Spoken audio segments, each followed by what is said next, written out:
So I've received a few audio questions lately, and they all kind of seem to fall in this one category. So I thought I'd do sort of a one video to kind of encompass what I think is this particular issue.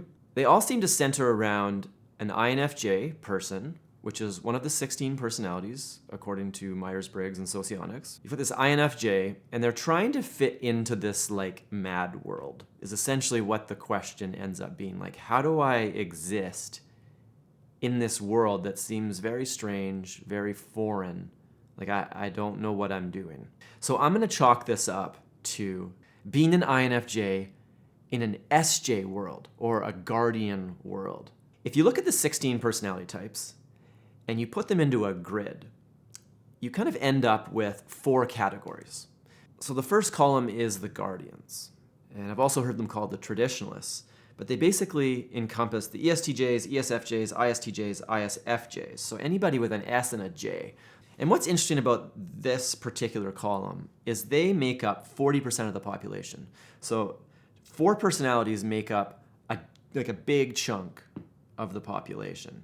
And it seems like these 40% are doing certain things in culture that sort of almost exaggerate their importance, if that makes sense. There's the traditionalists, they're also called, and they're the ones that are there maintaining order, maintaining tradition. So on the far right, you got the idealists, and they only make up 15% of the population out of 4 personalities. So ENFJ, ENFP, INFJ, and INFP. So these are all the NF personalities. So you've also got the intellectuals and the artisans. And intellectuals make up also a small number, 15%. The artisans make up 30. So the artisans and the guardians together, you've got 70% of the population that is an S, or a sensor. And then the intuitives, which are anybody with an N, are combined 30% of the population. So I wanted to make this video today to kind of describe these guardian personalities, what I think is going on here. I mean, there's a lot of them, 40% of the population. And why I think it's so hard for INFJs or any of the idealist personalities, or really any of the intuitive personalities probably, but specifically towards the INFJs, that's what I'm going to target this. Why is it so hard for us to kind of fit in with what these people are doing most of the time? So it's kind of funny, as I was pulling up the type grid on my iPad, I just downloaded a book yesterday I was going to read. It's called this: Surrounded by Idiots. Coincidence? Just kidding. I don't think the guardians are idiots. But I do think there are some challenging things going on, especially for us INFJs. So every single SJ will have introverted sensing in their first spot or their second spot. So all of them rely heavily on introverted sensing. If you actually look at an INFJ, introverted sensing is not in the top 4 functions of our stack. So it's not something that we really value or use heavily. We rely on other things, like our dominant functions, introverted intuition. Introverted intuition and introverted thinking, which the INFJ has, those 2 things are going to directly clash with the guardian's introverted sensing. Okay, so I don't want to get too complicated, but like, what is introverted sensing? How does that manifest in one of these SJ people? They're very traditional. They're all about kind of maintaining order. They like safety. They like sort of setting up systems that create safety for themselves or the people they care about. They really value structure and hierarchies. Another word for these people are the protectors. So they're often very protective. And if you actually look at individual personalities within the guardians, this will become more evident, like the ISFJ is sometimes called the defender. And they are very protective about the people that they care about. Duty and honor are also very important to the guardian personalities. Like, basically, if they give you their word, they are very dependable, very reliable, and they will follow through on the things they say they're going to do. A lot of these traits come back to the introverted sensing, high in introverted sensing. And like what is introverted sensing? It's basically a function, a cognitive function, according to Carl Jung. I'm trying to say that properly lately. According to him, he's got the cognitive functions, 8 of them. Introverted sensing is one of them. And it's sort of like this catalog of experiences that exists inside the person. So extroverted sensing would be using your senses to look around at the external world. Introverted sensing is looking inside yourself for experiences and sensory stuff. And the way I kind of look at this is quality assurance. So have you ever heard of somebody who does quality assurance for a job? So somebody like an inspector, or maybe like a software tester, or it could be like an assembly line where they're like making sure the stuff that's produced is quality. I went to China one time and I shot a video in a Chinese factory on how to make shipping containers. And it was a really interesting experience. So you've got all these people on this assembly line making shipping containers, and then you've got all these people with like checkboards, like, hovering over all the workers, making sure everything is done properly. So an introverted sensor will be very good at this kind of stuff. They know what's expected. Here's a list of rules that we have to be following. They're very good at knowing those rules, following those rules, and then looking at things around them and going, does this match the rules? Does this match the procedure? If no, it's like, no good, right? If yes, they give their check mark of approval. And this kind of extends everywhere in their lives. And that's why sometimes these people are called the backbone of society. They are kind of the maintainers of all the traditions, all the rules, and they're kind of enforcing it as well. So they can get a little judgmental on people as they kind of enforce these things if other people don't have the same level of respect for the system. So for the rest of the video, I'm just going to describe a little more about these guardians. And then I'm going to talk about how the INFJs and the guardians might clash a little bit and how it doesn't really work for us as INFJs a lot of the time. I'll also talk, though, about things that work well. So I don't just want to focus on negatives. And in that spirit, let me start with some positives of the guardian personalities. So basically, they are kind of obsessed with should-dos. Other personalities are less concerned with should-dos, but I think the should-do really defines a lot of these behaviors. So they know what they're supposed to be doing according to other people, essentially. Culture, the rules, the authority. So they know what that ideal is, and they're trying to match it to feel like good people. So as a result, they're very responsible and very hardworking. I might use my dad as an example a little bit in this video because he's an ISFJ. So he is that defender personality within the guardians. My dad is a very hard worker. I mean, it's almost to the point of that he can't stop working. Like he's just like, I must do this, I must do that. There's all these things I must do. And if you ask him, why do you have to do that? Often he's just like, well, that's what's expected of me. I must do it. And then he goes and does it. I feel like I'm already tainting it with a bit of negativity. I'm gonna try to stick to positives. These people have a very deep sense of duty, and that can be really good if you're trying to maintain a community and a group, like a country or a culture. You feel part of it, and you feel responsible for it in a way. And in some ways, I'm almost envious of that attitude sometimes because I personally don't feel that sense of duty the same way that my dad does, or the same way that I've talked to other guardians, and it quite amazes me sometimes how they feel so connected. They feel responsible and part of that group dynamic, part of the tribe. So other things, they are good at following rules and being responsible. So they're excellent workers. They're respectful of hierarchies and authorities. So like an SJ child, right? That's the child that respects their parents, does what they want.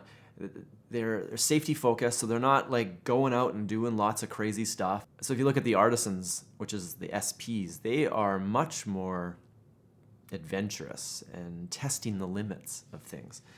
But the SJs, as a child, they're probably going to be great kids. They're going to listen to their parents. Typically, they're very practical, very organized. So they're getting stuff done, and it's done properly. Another thing is they're very punctual. They have this understanding of schedule and time. The schedule is important. Respecting the schedule and what you have to do and what time you're supposed to be places is important. Like my dad is always on time. If that guy is late for something, at this point, I'm like, there must be something wrong. So they're very dependable, very trustworthy. It sort of goes back, like if my dad says he's going to do something, I know it's going to be done. I don't really have to question whether that thing will be done. So they're very good at following procedures. And I mentioned that before with the quality assurance. They're very good at, knowing what to do and then doing that thing.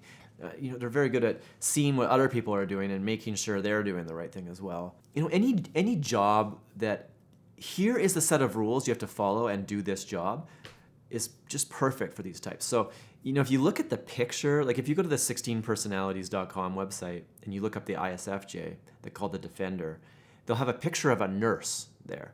And that's just the perfect person. That's the perfect picture for that personality, because if you're a nurse, like what are you really doing? You're pretty much following procedures set out by the system, the healthcare system. Doctors are like, give this many milligrams at this time to this patient, and don't screw it up, otherwise you're going to kill somebody. I mean, the Guardians are great at that. You don't want a different type of person who's sort of like more, 30 milligrams, that's good enough. That's pretty close to 25, right? A Guardian will be more likely to be like, no, it's got to be 25. It's a higher attention to the detail when they're trying to match the procedure. Also, very logistical. They're really great at, organizing things and people and making sure that everybody's in the right place at the right time. It sort of goes back to that practicality thing. If you look at INFJs and idealists, especially somebody who might have some ADHD, tacked on top, we're a little more scattered. Like we're more caught in the abstract world rather than the concrete world. So things like logistics and schedules, yeah, we can do that stuff, but we sure don't like to, or I don't anyway. I mean, sometimes I hesitate to talk for all INFJs, but I would rather do other things. And if it came down to it, like in my business, if I had the choice of doing that myself or hiring somebody to do all that stuff, I will definitely hire somebody, because it sucks the life out of me, to be honest. So let's slide into a few negatives of the Guardians. The should do thing that I mentioned before, that can come out in negative ways as well, because from my perspective, these people are so locked into what they should be doing, what it's expected of them, the duty of it, that it's almost like they don't even know what they want. So like sometimes I'll ask them, what do you want to do? And they seem bewildered by the question. It's like, well, this is what I should be doing. I should be, as a mother or as a Christian, or so what happens is, first of all, they identify themselves as this X, and then they say X's are supposed to do this. And it's like they're so locked into that thinking that it's very hard for them to break out and try to be an individual. Like if you take a personality like an ENFP, ENFPs are amazing at expressing themselves in very unique ways. And like just in their clothing and their ideas, and it's like they want to be unique. The Guardians are sort of going to be different than that. They're not really interested in expressing themselves individually in the same way. They're more like, how can I be an effective member of my tribe? I mean, that's a good thing and a bad thing. I don't know. I just sort of see it in some of these people I know. It's like they don't really know who they are. All they know is what they're supposed to be. And to be honest, I think it's very hard for them to break out of that. And I think many of them will just be born, they will live that life, and then they will die. And they'll never really break out and become a unique individual. Maybe that sounds harsh. So really popular jobs are these sort of duty-based jobs. So a lot of times, if you look at like police or firefighters or the military, or those types of things where they're like kind of defending the culture, defending the law, defending the people from the fires, from the robbers, from the murderers, from that evil other country that's trying to take away our values. Oftentimes the people that really gravitate towards that type of thinking are the Guardians. So if it'd be an interesting poll, I don't know if such a thing exists, but if you actually went through police, fire, military, and looked at their personalities, I wouldn't be surprised if there's a really high population of Guardians in those things. And if you're an idealist working in those industries, like I've often thought, what would it be like if I was in the military? like, I don't think it would go well. I would probably be court-martialed at some point because they'd be like, go over there and do that job and kill those people. I'd be like, what? Why would I kill those people? Like, they didn't do anything to me. I'm not going to go kill them. They're like, no, you're doing your duty as a member of this country. We're banding together and we're doing this. And I'm like, I don't really know if that's the right decision given the context of what's going on right now. What if, what maybe we should do this instead? They'd be like, are you not going to follow orders, right? SJs are really great at following orders. So one of the downsides of the SI, introverted sensing, is they don't like new ideas. They would rather do things that have worked. So they will often even be saying that. They're the people that are going, this has worked in the past, why would we do anything else, right? And then here comes the idealist, and they're like, we got some great new ideas. We got some ways to improve this process or make these people happier or, push our culture, our society, our work environment, push this forward, right? And naturally, guardians are very suspicious, very skeptical of new ideas. I think the healthiness of the individual will come into play here. So I think a very unhealthy guardian will be super stubborn. It's like they won't accept any new ideas.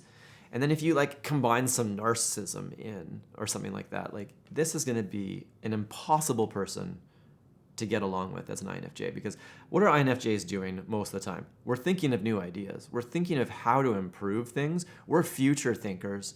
The guardians are past thinkers. They're constantly thinking about what have we been doing, what worked and what didn't in the past. Okay, let's just keep doing those things that worked. They're constantly quality assurancing everything around them to see, is that good, is that bad, based on what has worked and what hasn't worked. Idealists, INFJs especially, but all the idealists are doing this. They're thinking of new ideas all the time and wondering about all these different possibilities. And you've got this old ancient system that feels like a dinosaur sometimes, and they're very quick to say, why are we doing it that way? That just doesn't even make any sense anymore. And the guardians, as the defenders of tradition, it's you got to be really careful how you say that to them, because they will defend their traditions even if they don't make sense. That's what it seems like from my perspective. Just because it's a tradition, just because it's the way we've been doing things, that is better than your crazy new idea. I mean, who are you? I had a pastor say that to me one time. It's who are you to think that you have an original idea? You think you can challenge all the great thinkers, all the great Christian thinkers of the past for thousands of years? I think I talked about this in a different video. He said that to me because I was bringing up some concerns I had with what I was seeing with Christianity at the time. And it's a perfect example. It's here's me, and I'm sort of analyzing what I'm seeing, and I'm going, this isn't good. This isn't making sense. There's some contradictions here. I see hypocrisy. And he's like, whoa, no, new ideas? What are these? We don't need new ideas. We've got all these old ones. So I think that's kind of labeling what happens in an unhealthy guardian. They can't even entertain these new ideas. I think a healthy guardian, they can come around. So one thing that I know about my dad at this point is if I want to change his mind on something, I know that it will be like talking to a bit like a brick wall at first, but if I'm persistent and consistent and I'm, not confrontational in how I do it, I can bring them around. And I've got so many examples of this now, but basically, I can start on him and he's just like, no, that's not how I do things. And I'm like, okay, that's fine. And then, a few days later or a week later, maybe we're having dinner, I can bring it up again and maybe just mention a few benefits that he could have with this new idea or this new system, right? And, maybe he's a little more receptive, but just yeah, that's not for me. Oftentimes the reasons for what he says, this is what's worked in the past. And it often ends there. And to be honest, maybe that's a sane way to go through life. You're like, this has worked for me before, so I'm just going to keep doing it. Maybe it's the most restful state. Maybe that's why all of INFJs, we're just stuck in overthinking all the time. We're just It's like we're not really relying on what all the great thinkers have come up with. We're thinking of our own new ideas constantly, right? So then maybe are we reinventing the wheel a lot of the time? I have a feeling that in our today's age, where things are changing so quickly, there's so many new ideas, new concepts all the time, that being an idealist is actually a strength today, because you have to be flexible and accept new ideas and think of new things constantly. Because if you're not, you just get stuck in the past. And you see those people, right? Those are the people or the companies that are still using fax machines, or like people that, like when the government sends me money, they mail a check. Like, it's just mind-boggling to me that anybody would mail money on a piece of paper. To be honest, even a wire transfer or some kind of bank transfer seems stupid and ancient to me at this point. Like, I look at what some of the people are doing with cryptocurrencies and instant transactions. Like, you want to send $1 million from Japan to like New York at 2 a.m. on a Sunday. You can do that with some of these new technologies in 1 minute. So I'm immediately like, let's do that. Why aren't we doing that? Why aren't we using that for all our money? Why are we using credit cards with these numbers that people can steal, and now they go and use your credit card? I mean, it just seems ridiculous that is the main way that we buy and sell stuff. But a Guardian's going to go, well, we've been using credit cards for 50 years or however many years it is, and they work, and we should be cautious about moving to some new technology. Anyway, going back to my dad, when I want to introduce a new idea to him, this can go on for weeks or months, and then I can see him slowly coming around, and it's such a satisfying process for me. Because I know other Guardians that won't do that. Like, they won't come around. It's like they're so stuck in their ways. And then, eventually, it's really funny what happens with him. He just flips, just like this. Boom, he's doing the new thing. And it's almost like he forgets that I told him, is what I've noticed. And it's almost like he thinks he came up with it on his own. He's attached to some new procedure, some new set of rules, and that's just the thing now. Until I come along in the future with an even newer system that I kind of like bash him over the head with, right? So it seems to me that Guardians will often get pretty stressed if they're sort of shoved into situations where there's a lot of change that happens very quickly, like innovative environments or environments that require a lot of out-of-the-box thinking and creativity. So like, a technological lead or some kind of creative director, or any of these jobs where maybe you got to be thinking outside the box. You're trying to push things forward. You're trying to create the next new thing. Those types of situations can be very hard for a Guardian. They're more likely to be kind of behind the scenes running the day-to-day company, right? While you have these other people they don't want to do that. They're out there, innovating. So I think what makes a Guardian healthy or unhealthy is if they allow themselves to be exposed to new ideas, that will challenge them and cause them to grow. And what I've heard is that a healthy Guardian will try new things. So it's almost like you can get them to try anything once. However, if they have a bad experience on that one try, good luck getting them to do it again. So that's why if you are introducing new ideas or new activities or anything new to the Guardians, it's really important to focus on the experience. And give them a good experience. They like to receive good experiences. Ironically, INFJs love to give good experiences. So in some ways, if you can find a healthy Guardian, one that's sort of more adventurous, accepting of new ideas, they might be a little resistant, but it can be an interesting pair. So like I said in the positives, Guardians are super logistical and very good at that. But don't ask them why. Like, why are you doing that? How does that make sense? Oftentimes that's where they will get a little flustered because, why am I doing it? Is because that's what everybody else does. That's what we do. And then they look at you like, why aren't you getting that? And, for me personally, that does not resonate whatsoever. An INFJ, I don't care the way things have been done before if I see a new and better way to do it. I think one way that you can really tell a difference between the idealists and the guardians is how easily they accept a change. I am almost looking for change. Like, I'm looking for new ways to do things all the time. I almost, it's like old ways are boring and they suck my energy. It's almost how it feels. It's like, I need something new in my life. Like, I need a change. So another negative that kind of goes along with that is they don't really take risks. That's sort of a side effect of that. They're very risk adverse, which, you know, can be very good if you're looking for like an investment manager whose main job is to create safe investments for their clients. Like, let's say you got a bunch of people, they got a bunch of money, they just want to preserve that wealth and get a small return. Like, let's say you need 3, 4, 5% return on your money and you don't want to lose it. Well, a risk-adverse guardian is going to be very good at creating that.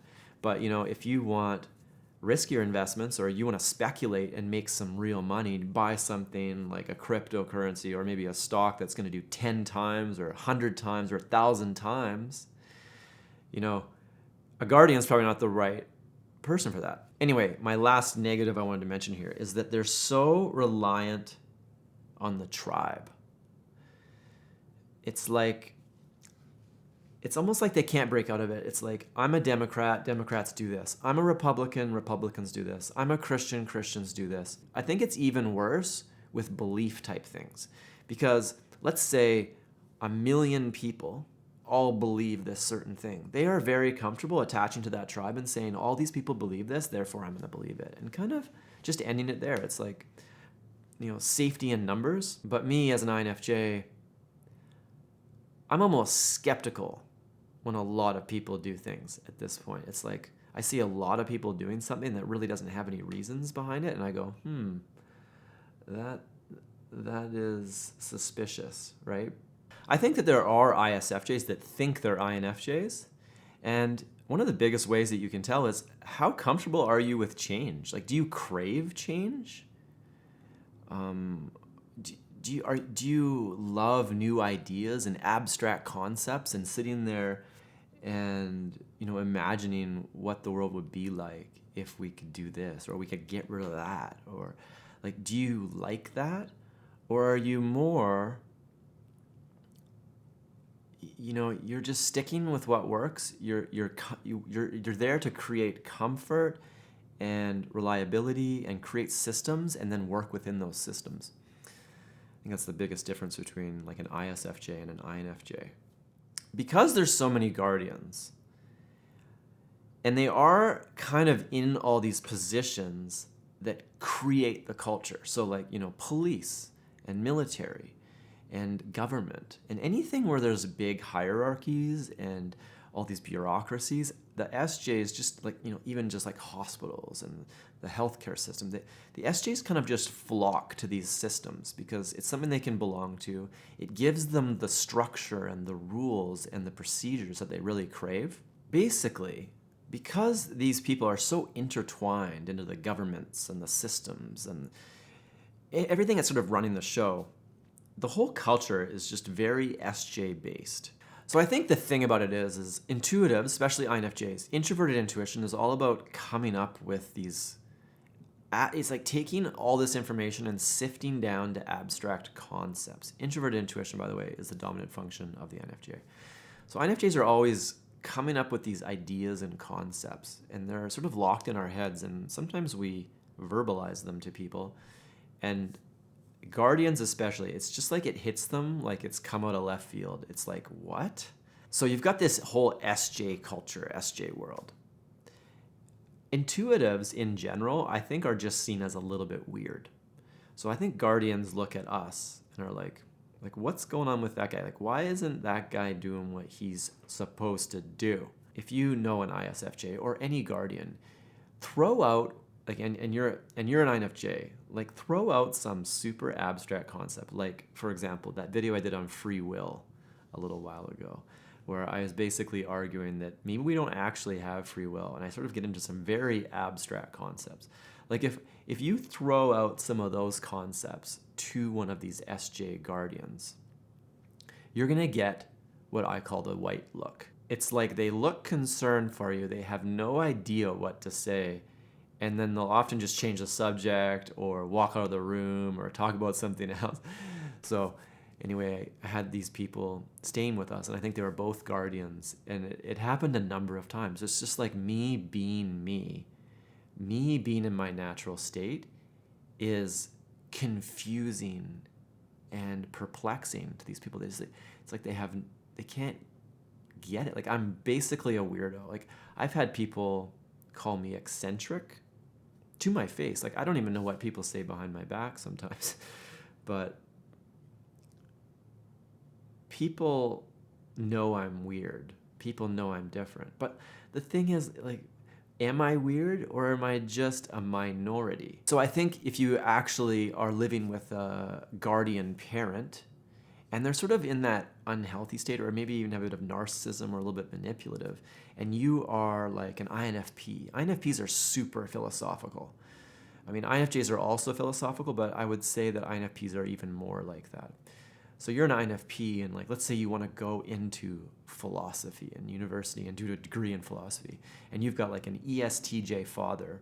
I mean, he is just not going to understand his INFP son and his desire to go into philosophy. Another way that they might clash is like an ESTJ, like they are super scheduled, super logistical. Meanwhile, they might actually feel like, well, we're having a conversation, we're getting to know each other through these logistical conversations.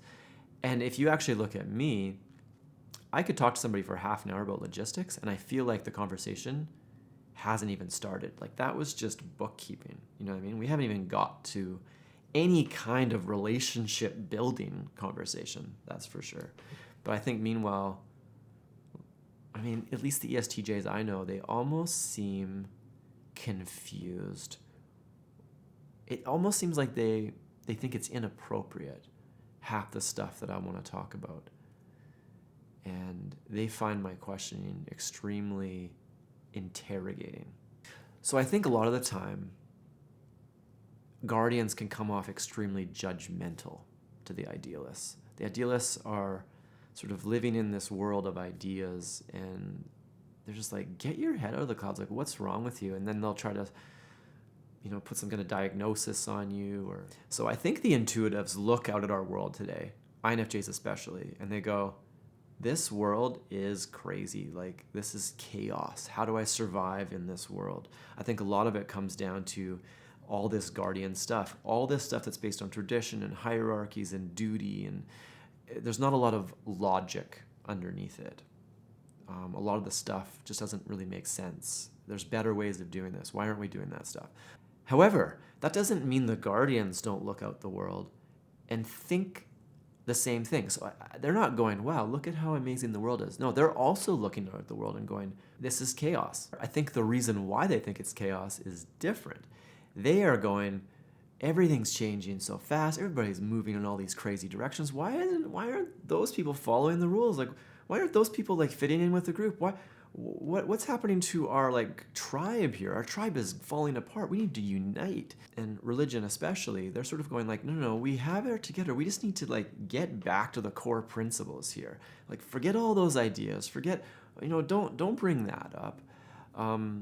So they almost look at the change, and the world is changing at such a fast pace. I mean, right now is probably the worst time ever to be a guardian. Like, if you would have lived in like the year 1610, I mean, the pace of technological advancement was quite slow, right? So you probably could live a pretty comfortable life as a guardian and figure out your systems and sort of live within those for your life. But now, I mean, things are changing so quickly. And the idealists, it's probably not changing quick enough. Tell me if that's true in the comments, but I look at it and I'm like, you know what? We need to just kill the old financial system here and start this new one. And, to be honest, we don't even need half the government. The government is just a big dinosaur anyway. Why don't we reinvent this? Like, I'm the type of person who looks at the voting ballot and I go, why isn't there a box at the end that says new system, please? Like, I don't want to vote for clown A, clown B, or clown C. In Canada, we might get 3 or 4 choices. In the United States, it's clown A or clown B.